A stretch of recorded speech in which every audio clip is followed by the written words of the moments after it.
Okay, so I'm gonna try this again. I was looking around last night and I figured out why it wasn't working when I was trying to put a coordinate in to go find that location. So I'm gonna go through that real quick here so I can show you how that actually works, because the reasoning being that, let's say you're looking around on a website, Forest Service website or Park Service or BLM or somewhere, and you see something, looks like a really cool thing, have no idea where it is, has a map, but you're still not really sure where it is. Then over in the corner, and let's just look at real quick, something like, now let me go back a little bit here.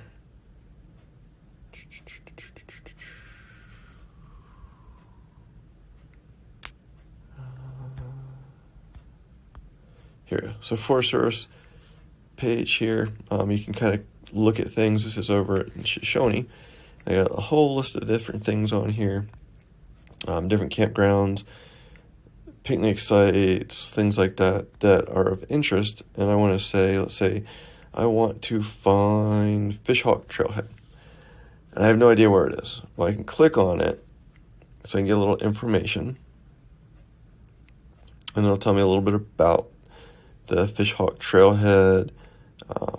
It's open year-round. However, after September, there's no services provided. There's potable water there, again, before September. Vault toilets, campgrounds, things like that, $10 per night. But if I still don't know where it is, it doesn't do me a lot of good unless I come over here where it has a location. So last night when I was trying to put in the latitude, longitude, or UTM, it needs to go in as latitude, longitude, but it needs to go in as the decimal. That's the key to it. So if you see how that's where we were trying to do 44 degrees, 29 minutes and 52 seconds. We can't do the degrees and the signs and things like that. So we want to make a look at putting it in as decimal, and I'll show you where to do that on the app. At least on the Onyx one, and most of the others within the settings, it has the same setup. But you will notice that the longitude here, it does list it as -109, which is important because of where we're located. When you do latitude, longitude, it basically goes from 0 to 180 back to 0. So we're on the negative side of the planet. So it's actually counting down. And as you move to the east, it's going to get, say, here in Shoshone is 109, over in the Bighorns it'll be 108. As you go further to the east, that negative number will be getting smaller. So just keep an eye on that, and just know that at least in the US, if you're putting the lat long in, the longitude has to have a negative in front of it. So let's go ahead and come back out to Onyx, and I just have the off-road one open here. They all work the same. But if I hit settings, so there's settings, it brings up coordinates, decimal, which is what I want, and then it has the UTM, degree, minute, second is DMS, and DMM is degree, minute, minute. So that's basically going to be 44 degrees, 32.12345 minutes. So it's kind of using partial decimal, but not totally. I want complete decimal, so it's just giving me the degree, point, something, something, something. So I've got that set there, and I'll close that out. So now, and I've already written down a coordinate here, which we're going to try and locate. So I've heard about this really cool place. I want to go check it out. I know it's down some dirt roads, and I really have no clue where in the world it is, because let's say somebody said, oh, I found this place. Yeah, we're driving on this dirt road. We're up over in the Priors. It was really cool. You should go check it out. Yeah, I couldn't really tell you where it is, except I do know the coordinate for it. And just, for another example of that, when my wife and I got married years back, we had a friend fly out from the East Coast, and we're trying to tell him where to go to get to the wedding location, and he just said, oh, just give me the latitude, longitude for it. He plugged that in, and so then it took him to it. So same concept. But in this case, we're going to go up to that little magnifying glass in the upper right corner and tap on it. And I've already actually put this coordinate in once here. so it's showing up in there. But otherwise, I would just do it as 45.01656, comma, space, negative 108.50194. And then it's going to bring up that coordinate so I can search it. So now if it's the first one in the line here under those two results, what you type in is that very top one. So I'm going to go ahead and click on that. And it's going to take me to that site. So this coordinate is for the trailhead for the Petroglyph Canyon natural area. So that's when that Petroglyph Canyon that's over in the Priors, if you kind of, as we were mentioning, where Christy was talking last night about taking our left at Warren, we're basically going up to that lime plant on the Montana side and taking a right up to the gravel pit where they're excavating, and then just kind of follow the road back there. And so just kind of give you an idea, here is where that is. The little plants there has the bridge coming across, and I can take this Helt Quarry Road, and if you follow that road, and this is just a dirt road, and you can turn, it takes you up to the quarry, but I'm going to follow it around. Zoom out so I don't get too far off course here. And keep following, and all those white and green lines are dirt roads that are marked on the off-road one. The blue one's kind of the more major version there. And then it will show you another little green line here, but because when we went there, I recorded our track going down to the trailhead, basically, so I had no idea where we were going. And then we could turn around and follow that to drive the right one back, just to make sure we got back out to that Gyp Springs Road there. But it'll follow us down, and it puts that gray little waypoint information on there. The gray one is the one that I searched. If it was just a point on here, it would be a blue one.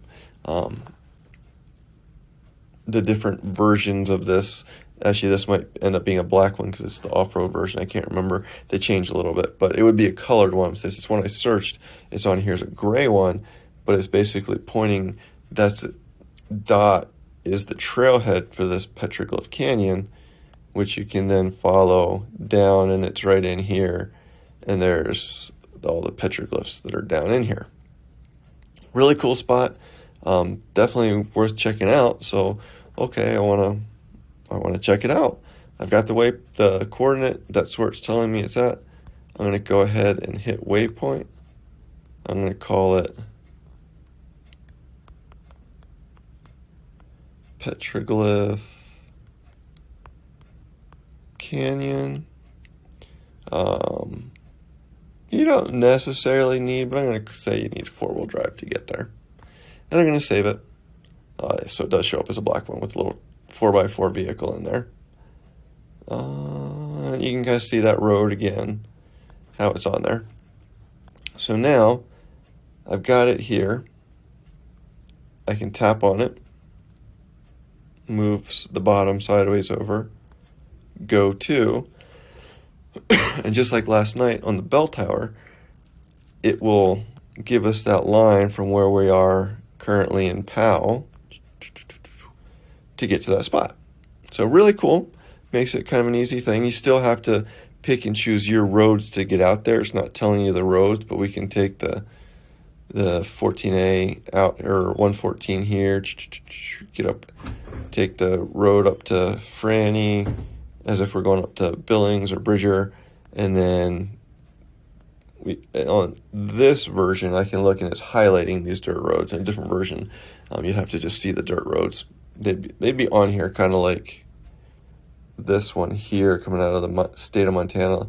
State Lands has that road coming down. It would be similar, but that's on private property, so it's not showing it as a drivable road. But it would have that highlighted up here, and you could just kind of follow around. And then just as you're coming down this road here, you'll get to, see a dirt road here that's a pretty prominent one, and say, oh, should I turn off here? And just look at the roads and what you can see on the map, and you can just see, well, that doesn't really go to where I want it to go. So then just keep driving down till you get to the road that does get to where you want to go. And then you found that spot where it is you want to be at, so you can find those locations. So really awesome, works really well. Pretty similar in other GPS apps. So if we go to, I'm going to bring up CalTopo, because again, this is the free one. So I can do the same thing.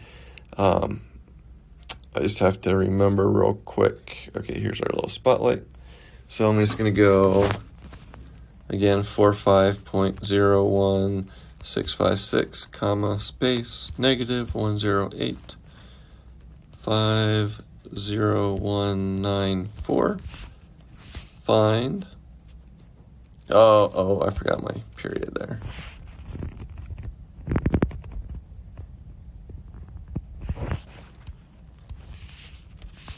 Find.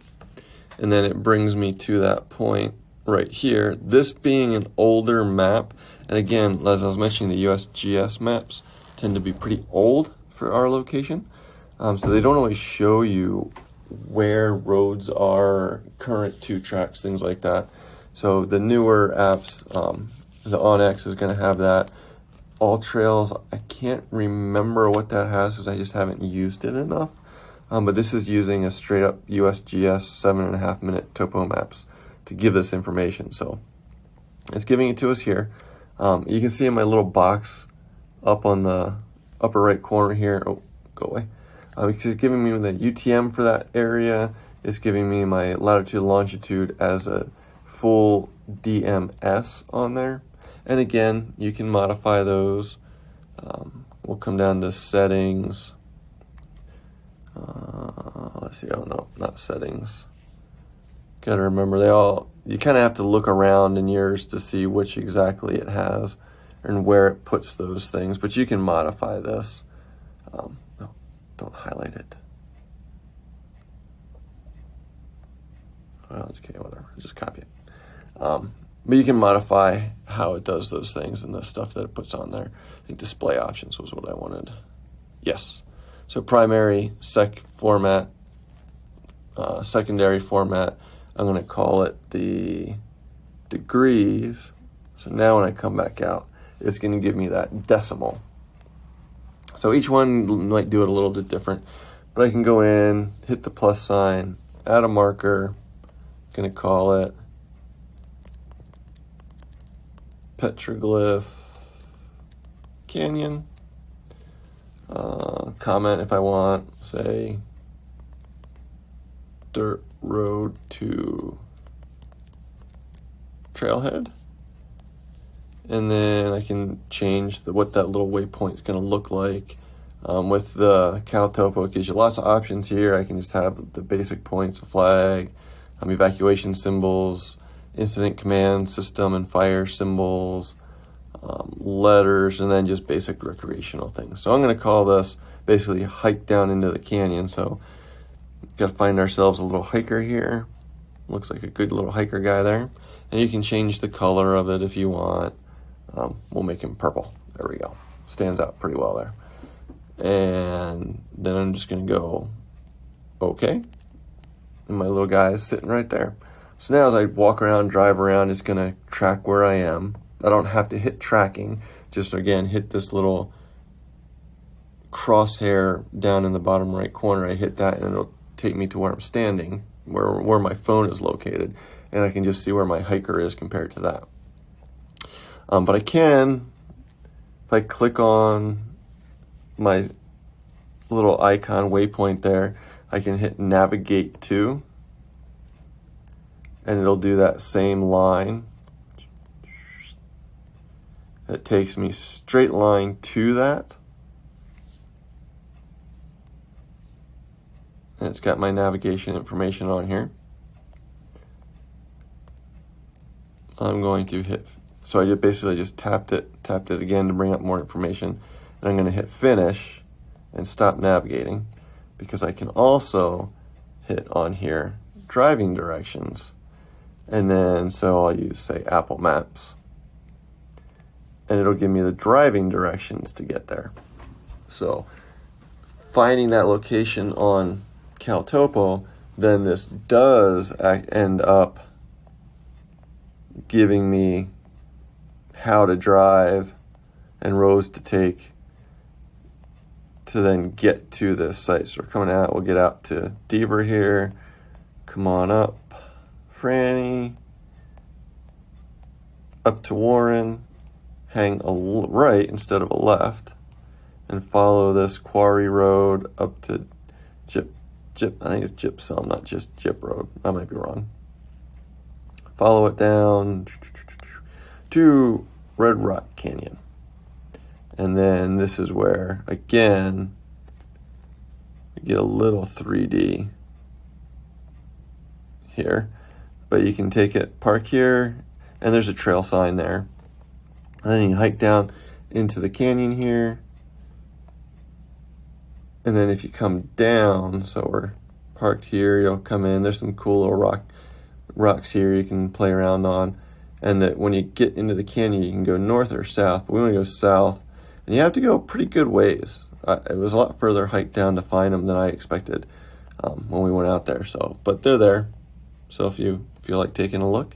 And I will say this is calling it 3 hours and 45 minutes. It does not take almost 4 hours to get there. I don't know where it's coming up with that number, but that's Apple Maps for you. So that is using these kind of various different apps to find locations to get you to where you want to go. Hope that helps and makes sense. And let me know if you have any questions.